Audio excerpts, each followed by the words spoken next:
नमस्कार, डीडी हिमाचल के सभी दर्शकों का हमारे इस विशेष कार्यक्रम में स्वागत है। मैं कुलदीप फेरान आज आप लोगों से चर्चा करने जा रहा हूं हिमाचल प्रदेश में महिलाओं के स्वास्थ्य पर दी जाने वाली सभी सुविधाओं के परिदृश्य के बारे में। और आज हमारे साथ इस स्टूडियो में जो शख्सियत मौजूद है वो खुद एक महिला हैं और एक डॉक्टर हैं। और आइए जानते हैं उनका परिचय। मेरा नाम डॉक्टर अंजलि चौहान है और मैं राज्य कार्यक्रम अधिकारी हूँ नेशनल हेल्थ मिशन में। मैं पिछले 6 वर्षों से यहाँ पर कार्यरत हूँ और यहाँ पर हमारे जो हिमाचल प्रदेश में जितने भी स्वास्थ्य संबंधी कार्यक्रम बनाए जाते हैं उन सभी का निर्माण, उनकी पॉलिसी मेकिंग से लेकर इम्प्लीमेंटेशन तक उसमें हम लोग काम करते हैं। जी डॉक्टर साहब, बहुत बहुत स्वागत है आपका। तो चलिए आज की इस चर्चा को हम शुरू करते हैं और सबसे पहले हम बात करते हैं महिला स्वास्थ्य से जुड़ी उस उम्र के उस पड़ाव की जिसे सबसे अधिक जो है चैलेंजिंग माना जाता है एक महिला के उम्र के दौर में। तो सबसे पहले शुरुआत करते हैं किशोर अवस्था से। तो किशोरियों के स्वास्थ्य पर डॉक्टर साहब आप हमें विस्तार से बताएँ कि ये किस तरह के ये अनुभूति है और किस तरह के इसमें चैलेंजेस रहते हैं। मैम, किशोरावस्था जो होती है वो 10 से 19 वर्ष की मानी जाती है। तो सबसे बड़ी विडंबना इस उम्र की ये है कि जो हमारे किशोर होते हैं ना वे बच्चे रहते हैं और ना ही वे एडल्ट्स में काउंट होते हैं। और क्योंकि वो अच्छे से हेल्दीली ग्रो कर रहे होते हैं, ज़्यादा उनमें कोई बीमारियां नहीं होती, तो उनकी जो मनस्थिति है या उनके जो प्रॉब्लम्स हैं उनको सीरियसली नहीं लिया जाता।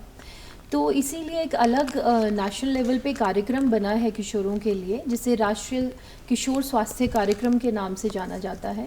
ये कार्यक्रम स्पेशल प्रोग्राम है जो कि 10 से 19 वर्ष के बच्चों को कवर करता है। तो इसमें जैसे किशोरियों से संबंधित अगर आप योजनाओं की बात करें तो सबसे पहले किशोरावस्था की सबसे जो प्रॉब्लम होती है या एक पड़ाव होता है जो कि फिजियोलॉजिकल होता है, होना भी चाहिए, वो होता है मेनार्की, यानी कि आपकी जो माहवारी है उसकी शुरुआत होती है। तो जब ये बच्चियों में शुरुआत होती है तो उनकी गाइडेंस या तो उनकी मदर करती है या फिर उनकी कोई टीचर, पर वो तभी होगा अगर वो खुलकर इस विषय पर बात करेंगे। तो यही विडंबना रहती है कि खुलकर बात नहीं करते। तो किशोरियाँ जो होती हैं वो आपस में अपने दोस्तों से ये जानकारी, या बड़ी बहन है या कोई दोस्त है उससे अपनी ये जानकारियाँ साझा करती हैं। तो इसीलिए इस कार्यक्रम के अंतर्गत एक मेंस्ट्रुअल हाइजीन स्कीम है जिसके अंतर्गत प्रत्येक स्कूल में किशोरियों को जो कि क्लास 6 से क्लास 12 तक पढ़ती हैं हर महीने एक सैनिटरी पैड का पैकेट दिया जाता है। प्लस हमारी आशा वर्कर्स, मेडिकल ऑफिसर्स और हमारे जो हेल्थ वर्कर्स हैं वो स्कूल में आकर मेंस्ट्रुअल हाइजीन पर उनसे बात करते हैं। तो हम लोग इसमें एज अप्रोप्रिएट एजुकेशन देते हैं, जैसे क्लास 6 to 8 में जब आपकी माहवारी शुरू होने वाली होती है तो उसके बारे में उनको बताया जाता है, और उसके बाद आगे चल के मैनेजमेंट के बारे में और जो आपकी अन्य reproductive and sexual health concerns रहते हैं किशोरियों में उसके बारे में बताया जाता है। तो ये हमारी एक मेंस्ट्रुअल हाइजीन स्कीम है। जी डॉक्टर साहब, अगर वैसे देखा जाए तो यही वो उम्र है जिस वक्त जो है एक बच्चा जो है आने वाले अपने समय के बारे में पहले से ही तैयार अपने आप को कर सकता है। तो क्या जो आने वाले जो आगे की स्टेजेस हैं एक महिला के जीवन में जो आती हैं, तो क्या उस बारे में उसे पाठ्यक्रम में शामिल किया जाता है या फिर अध्यापकों के माध्यम से उस आने वाले टॉपिक्स जो उनकी लाइफ में है, चाहे वो जिस तरह के भी पड़ाव है उनके जीवन में, उसके बारे में उन्हें बताया जाता है? तो क्या ऐसे प्रोग्राम्स हैं हमारे पास अवेलेबल? ऐसा राष्ट्रीय किशोर स्वास्थ्य कार्यक्रम के एम्बिट के ही अंतर्गत एक कार्यक्रम है जो कि school health and wellness ambassador programme है। ये अभी हिमाचल में 8 डिस्ट्रिक्ट्स में चलता है और अभी आगे चलकर इस वर्ष में हम लोग इसे पूरी 12 डिस्ट्रिक्ट्स में चलाएंगे। इस कार्यक्रम के अंतर्गत हम हर सरकारी स्कूल में 2 हेल्थ एम्बेसडर्स जो हैं उनको हमने ट्रेन किया है। तो लगभग हमने 8000 टीचर्स को इसमें ट्रेन किया है इन 8 डिस्ट्रिक्ट्स में। ये टीचर्स जो हैं ये 11 थीमेटिक एरियाज़ हैं जो कि इस 10 से 19 वर्ष की किशोरियों के लिए जो कि कंसर्न्स हैं, जैसे कि उनका न्यूट्रिशन है, एनीमिया है, ड्रग्स है आजकल बहुत बड़ा मुद्दा इन बच्चों के बीच में, फिर आपकी sexual and reproductive health issues हैं, और जब आप ग्रो करते हैं तो आपके शरीर में जो नॉर्मल चेंजेस आते हैं उसके बारे में आपको बताना है। तो इसमें हमने उन अध्यापकों को ट्रेन किया है और वो लोग अपने विद्यालयों में रेगुलर सेशंस लेते हैं और इन सेशंस के अंतर्गत वो बच्चों को खेल खेल में इन बातों के बारे में जानकारी देते हैं। प्लस ये जो एम्बेसडर्स हैं ये लोग अगर कोई बच्चा इन्हें लगता है कि उसे प्रॉब्लम है या उसे मेडिकल सुविधा की ज़रूरत है, तो उसके लिए हमारी नई दिशा केंद्र हैं, कुल 100 नई दिशा केंद्र हैं राज्य में, जहाँ पर ये इन बच्चियों को रेफ़र करते हैं और वहाँ पर हमारी जो ट्रेन्ड स्टाफ होता है, महिला स्टाफ होती है या फिर पुरुष स्टाफ होता है, तो वो उस हिसाब से उनको जानकारी देते हैं, काउंसलिंग करते हैं। डॉक्टर साहब, आपने कहा एनीमिया, तो एनीमिया इस उम्र के जो बच्चों में है या किशोरियों की अगर हम बात करें, उनमें अमूमन ये बीमारी जो है अधिकतम देखी जा रही है। और क्या कहना चाहेंगे, ये जो बीमारी है ये किन कारणों से होती है और किन दवाइयों का उपयोग करके इनसे बचा जा सकता है, इस बारे में कुछ कहिए। ये बहुत ही दुर्भाग्यपूर्ण है, क्योंकि हिमाचल में अगर आप एक पर कैपिटा इनकम देखें तो काफ़ी ज़्यादा है। हम अपनी फैमिलीज़ को देखते हैं, बच्चों को देखते हैं, तो उनमें कोई ऐसा नहीं है कि पोषण की कोई कमी है या पैसों का इतना ज़्यादा किल्लत है कि भाई अच्छा खाना अफोर्ड नहीं कर सकते। तो फिर भी अगर NFHS का डाटा हम देखते हैं तो हमारे प्रदेश में एनीमिया की बढ़ोतरी हुई है, खास करके किशोरियों में ये बढ़ोतरी ज़्यादा हुई है। तो एनीमिया की इस उम्र में जो कारण होते हैं, सबसे प्रमुख कारण है कि मिनारकी आती है, क्योंकि आपकी माहवारी आती है तो इस वजह से ब्लड लॉस होना स्टार्ट होता है। तो एक बहुत ही अच्छा न्यूट्रिशन जो है वो ज़रूरी होता है। अब न्यूट्रिशन का ये अर्थ नहीं कि पेट भरकर आपने खाना खाना है, आपने एक बैलेंस डाइट खाना है। तो बैलेंस डाइट में अगर आपके आयरन के सोर्सेज जो हैं, जैसे कि पालक, बादाम, हरी सब्जियां और फल फ्रूट जो होते हैं, अगर वो आपकी डाइट में नहीं पाए जाते तो आपको एनीमिया हो सकता है।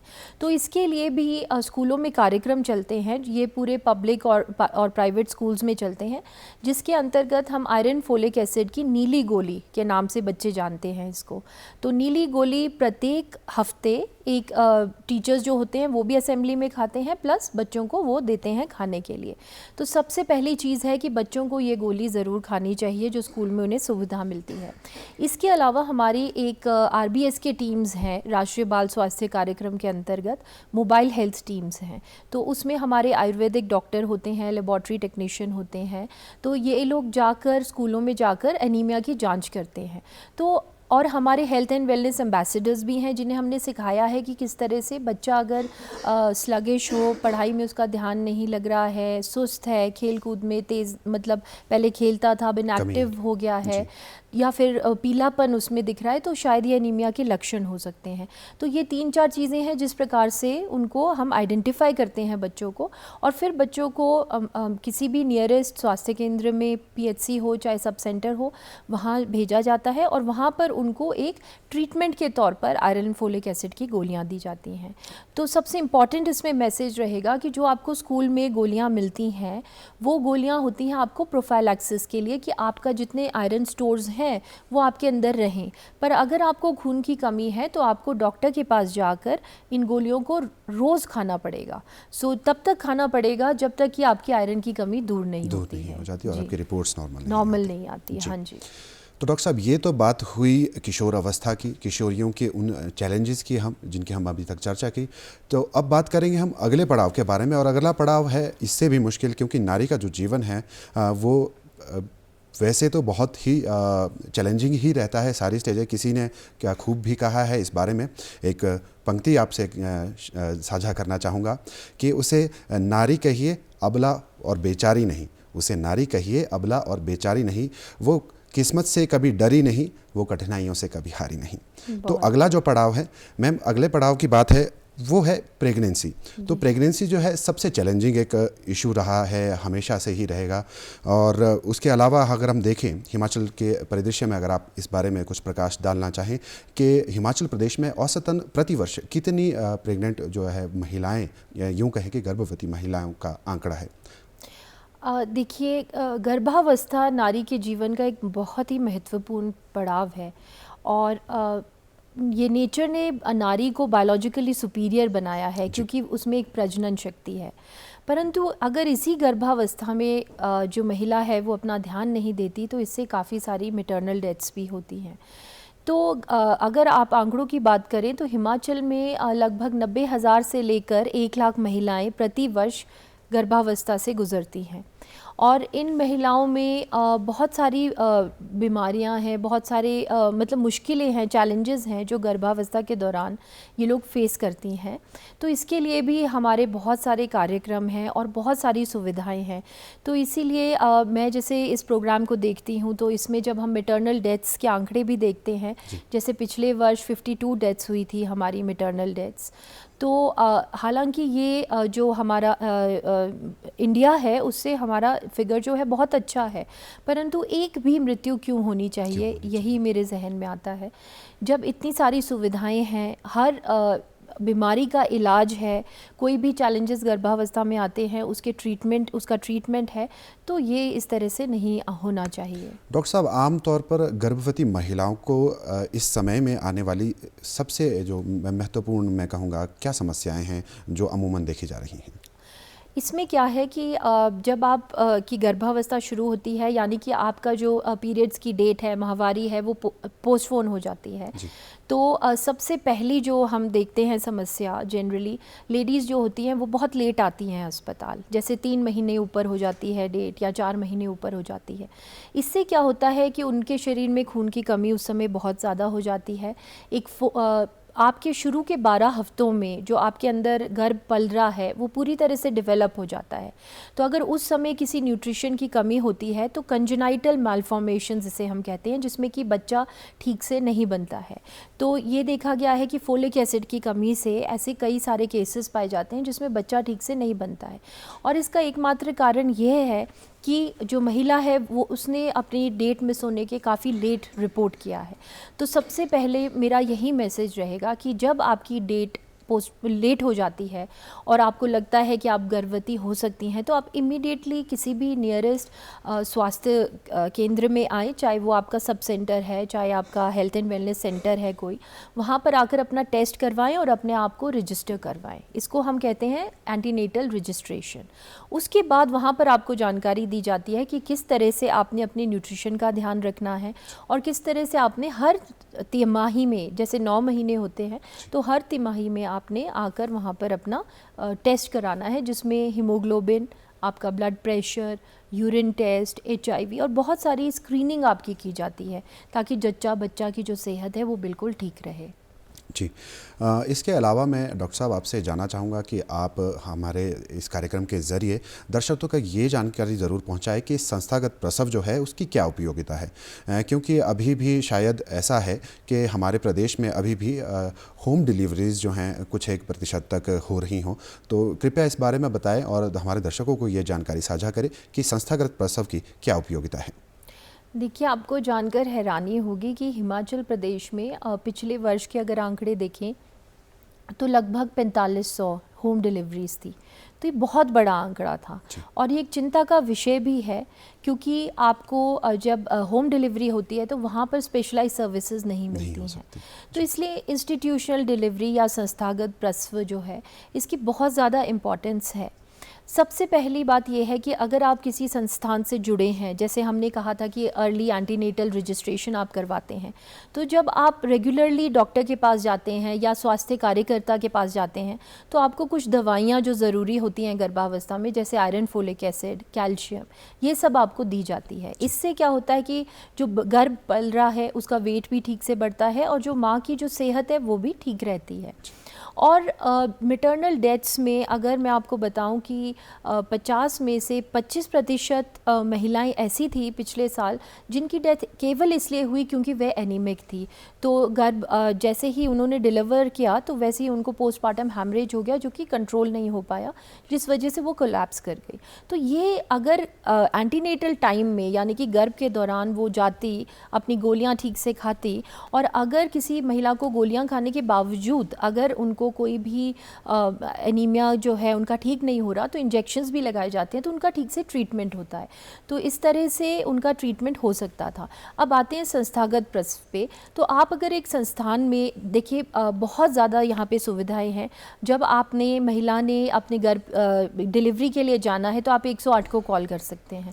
108 को कॉल करके आपको वो एम्बुलेंस जो है वो डिलीवरी के लिए ले जाएगी अस्पताल में, जो नियरेस्ट अस्पताल है। अब अस्पताल में आपके पास डॉक्टर्स होते हैं, हैं, नर्सेज होती हैं जो कि आपकी जो डिलीवरी होती है उसमें मदद करते हैं।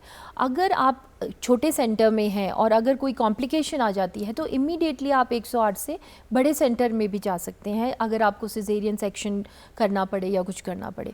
तो हमने देखा है कि जो महिलाएं ठीक टाइम पे अस्पतालों में और ख़ास करके सरकारी अस्पतालों में रिपोर्ट करती हैं उसमें जो डेथ है वो बिल्कुल ही शून्य के बराबर है।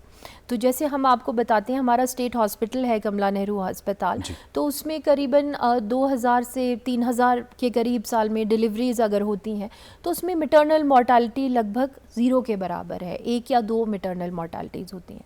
तो ये मैं स्पेशली रिक्वेस्ट करना चाहूँगी आपके प्रोग्राम के माध्यम से कि हमारे हिमाचल में जो सरकारी सर्विसेज हैं वो बहुत ही ज़्यादा रॉबस्ट हैं, तो हर महिला को इंश्योर करना चाहिए कि वो एक सरकारी अस्पताल में ही डिलीवरी के लिए जाएं, क्योंकि सुविधाएं वहाँ पर बहुत अच्छी दी गई हैं और गायनेकोलॉजिस्ट वगैरह हमारे हर जगह पर हैं, तो ये बहुत इम्पॉर्टेंट है। जी, आमतौर पर डॉक्टर साहब ऐसा देखा गया है कि पहले जो हैं लोग अपनी स्वेच्छा से जो है प्राइवेट इंस्टीट्यूशंस की ओर जाते हैं जब वो उन्हें गर्भधारण होता है, लेकिन क्योंकि वहाँ पे पर्याप्त जो है इस तरह का इंफ्रास्ट्रक्चर जो है अवेलेबल नहीं होता है, मशीनरी अवेलेबल नहीं होती है, तो कई बार ताबड़तोड़ तरीके से ऐसे जल्दबाजी में लोगों को KNH यानी कि जिसे कमला नेहरू अस्पताल कहा जाता है उसकी ओर पेशेंट को वो ट्रांसफ़र करते हैं। तो ऐसे मामलों में अगर देखा जाए, पहले ही भूल चूक ना की जाए, पहले ही इस तरह के जो मामलों में हैं यानी कि मातृ शिशु अस्पताल की ओर ही रुख किया जाए तो गर्भवती महिलाओं के लिए वो बेहतरीन हो सकता है। इसके अलावा डॉक्टर साहब आपसे जानना चाहूँगा कि गर्भधारण से लेकर के प्रसव तक की जो एक 9 माह की जो एक बुनियादी जो एक मानव के शरीर की संरचना का हम कह सकते हैं कि एक बनावट हो रही है एक बच्चे की भीतर गर्भ में पल रहे बच्चे की, तो उस दौरान जो है उसके लिए सभी सर्वांगीण विकास उसका आवश्यक है, उसे सुनिश्चित करने के लिए सरकार द्वारा क्या क्या ऐसी योजनाएं चलाई जा रही हैं जिससे कि बच्चा भी सुरक्षित रहे और जननी भी सुरक्षित रहे, इस बारे में कहिए। जी, तो सबसे पहले हमने जो कहा अर्ली एंटीनेटल रजिस्ट्रेशन, उसके साथ जो माँ होती है वो आपके सरकारी अस्पताल के सिस्टम में रजिस्टर हो जाती है। उसके बाद आशा वर्कर जो होती हैं वो प्रत्येक माह के पास जाती हैं, विज़िट करती हैं, काउंसलिंग करती हैं, उनकी अगर तकलीफ़ हो तो आशा वर्कर उसको अस्पताल में एकम्पनी करती है। तो हमारे कई जैसे दूर दराज के इलाके हैं जहाँ पर कि हमारे मेडिकल ऑफिसर्स नहीं होते हैं, तो उसके लिए हम स्पेशल प्रधानमंत्री सुरक्षित मातृत्व PMSMA क्लिनिक जो है वो चलाते हैं महीने की हर 9 तारीख को। तो वहाँ पर आशा वर्कर्स ऐसी सारी गर्भावस्था में जो स्त्रियाँ होती हैं उनको लेकर आ सकती हैं और आती भी हैं, और वहाँ पर आपको अल्ट्रासाउंड की सुविधा, लेबॉर्ट्री टेस्टिंग के लिए जो भी आपके टेस्ट हैं सभी इलाज और अल्ट्रासाउंड वगैरह मुफ्त किए जाते हैं। और उसमें हाई रिस्क प्रेगनेंसी आइडेंटिफिकेशन एक मुख्य मुद्दा रहता है, यानी कि अगर कोई माँ जिसकी की ब्लड प्रेशर ज़्यादा है या खून की कमी है तो उसको हायर सेंटर्स में रेफ़र किया जाता है। अब जो ऐसी महिलाएं होती हैं इनकी ट्रांसपोर्टेशन बिल्कुल मुफ्त होती है, तो ये 108 के द्वारा जा सकती हैं। आशा के साथ जाएंगी तो उन्हें इंसेंटिव दिया जाता है, 100 से लेकर 200 रुपये तक इंसेंटिव दिया जाता है। फिर अगर कोई महिला इंस्टीट्यूशनल डिलीवरी के लिए आती हैं और वो BPL SC ST कैटेगरी से बिलोंग करती हैं तो उनको सरकार 1100 रुपये की धनराशि देती हैं अगर वो इंस्टीट्यूशनल डिलीवरी करवाती हैं, तो ये भी एक उन्हें थोड़ी सी मॉनेटरी हेल्प हो जाती है। उसके अलावा जब महिला वापस जाती है किसी भी पहले आने के लिए 108 का प्रयोग कर सकते हैं, जाने के लिए 102 के थ्रू फ्री ट्रांसपोर्ट है जच्चा बच्चा के लिए। और जो उधर अस्पताल में जो भी खर्चा आता है, अगर सिजेरियन सेक्शन भी होता है, ऑपरेशन होता है या कोई भी खर्चा आता है वो बिल्कुल मुफ्त होता है।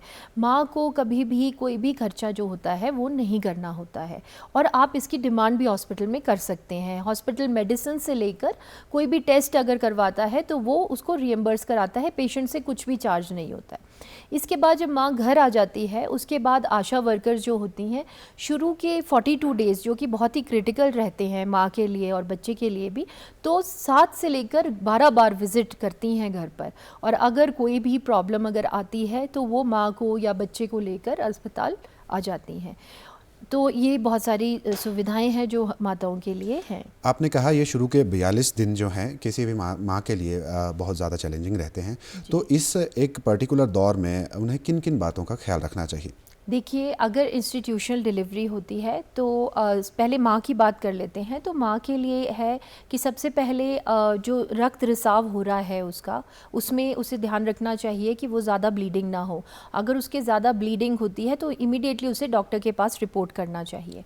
जब वे घर चली जाती हैं माएँ, और अगर कभी बुखार हो जाए या फिर उसको कोई जी मचलाए उसका, या सिर दर्द हो रही है, या फिर उसका सांस फूल रहा है, ऐसे कोई भी सिम्टम्स आते हैं तो इमीडिएटली माँ को अस्पताल में रिपोर्ट करना चाहिए। इसके अलावा डिलीवरी के बाद न्यूट्रिशन का ध्यान वैसे ही रखना चाहिए जैसे गर्भावस्था में रखा है। और अगर बच्चे के लिए बात करें तो बच्चे के लिए ऐसा है कि बच्चे को एक तो टीकाकरण जो है उसका ठीक से होना चाहिए, और उसको जब घर पे आप लाते हैं तो उसका जो हाइपोथर्मिया से हमारे बहुत सारे बच्चे जो हैं उनकी डेथ्स होती हैं, नवजात शिशुओं की, तो ठंड लगने से जिसे कहते हैं। तो इसका खास ध्यान रखना चाहिए कि जच्चा बच्चा का जो कमरा है उसका जो टेम्परेचर है वो ठीक से मेंटेन है, और कोई इन्फेक्शन हो, फीवर हो तो इमीडिएटली डॉक्टर के पास रिपोर्ट करना चाहिए। जी डॉक्टर साहब, डॉक्टर साहब यहाँ तक आपने बहुत बखूबी हमारे सवालों के ये जवाब दिए हैं। आशा है इनसे भी हमारे दर्शकों को जानकारी मिली होगी। एक अगली स्टेज की बात करते हैं, क्योंकि चैलेंजेस जो है वो एक औरत के जीवन में अभी भी बाकी रहते हैं, क्योंकि एक स्टेज आती है मेनोपॉज, और मेनोपॉज के बाद वृद्ध होने तक उनके जीवन में किस तरह के कठिनाइयाँ, परेशानियाँ और बीमारियाँ रहती हैं डॉक्टर साहब? क्योंकि अमूमन ये देखा गया है कि मैमोग्राफी या फिर यूँ कहे कि सर्वाइकल कैंसर के मामले जो है इस तरह से ज़्यादा देखे जाते हैं बड़ी उम्र की औरतों में, उस बारे में आप क्या कहेंगे? देखिए, सर्वाइकल कैंसर और जो आपने ब्रेस्ट कैंसर की जो बात करी है, 40 के बाद हर महिला को इसका खतरा होता है। तो इसीलिए हम कहते हैं कि 40 की वर्ष के बाद आप एक बार अपनी मैमोग्राफी ज़रूर करवाएं। वो ब्रेस्ट कैंसर की स्क्रीनिंग के लिए होती है। और सर्वाइकल कैंसर के लिए एक पैप स्मीयर टेस्ट होता है जो कि आप एक गायनेकोलॉजिस्ट से करवाते हैं। सब सेंटर लेवल पर भी ये टेस्ट जो होता है वो उपलब्ध है। तो इसीलिए स्क्रीनिंग हर साल ज़रूर करानी चाहिए पैप स्मीयर टेस्ट की। और जिस महिला की ख़ानदानी में अगर उसकी माँ को या मासी को कभी ब्रेस्ट कैंसर इस तरह का कोई शिकायत रही हो तो उसको स्क्रीनिंग जो है हर साल करानी चाहिए ब्रेस्ट कैंसर के लिए। अदरवाइज़ आप 2 साल में एक बार कराएं, वो भी ठीक है। अब जो बहुत बड़ा चैलेंज आता है महिला के शरीर में वो होता है मीनोपॉज का। तो मीनोपॉज 45 से 55 वर्ष के बीच में होता है, जब आपकी माहवारी बंद हो जाती है।